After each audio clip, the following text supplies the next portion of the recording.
पत्नी से पति का बहुत लगाव था। उसने कहा मैं तुम्हें कभी नहीं छोड़ना चाहता। बोले एक उपाय है और भगवान से मांगो। उसने कोई ध्यान नहीं दिया। दोनों का जब शरीर छूटा और एक राजा की राजकुमारी बनी, पर उसी राजा के यहाँ जहाँ बहुत से हाथी रहते थे उनमें हाथी का बच्चा बनकर के वो आया, तो वो भी नौ किशोर अवस्था का हाथी हुआ, रो रहा था। राजकुमारी भजन करने वाली थी, उसने दृष्टि से देखा कि मेरा पति हाथी की योनि में आया है।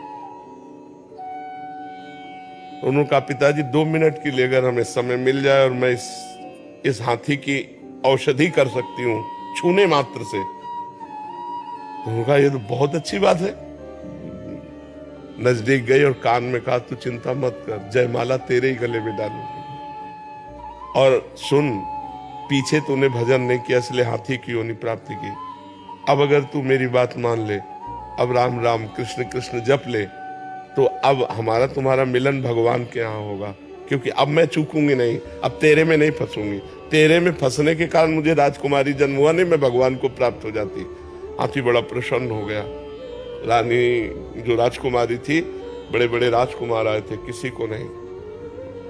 तब सबने मजाक बना दिया कि राजकुमारी पागल हो गई। तब उसने कहा पागल नहीं हुई, अपने पूर्व जन्म की बात बताकर कहा मैं इसी हाथी के साथ रहूंगी। और वो हाथी को रोज भगवान की कथा सुनाती, भगवान का नाम कीर्तन सुनाती। जब हाथी मरा फिर उसका शरीर छूटा, दोनों भगवान के धाम को गए।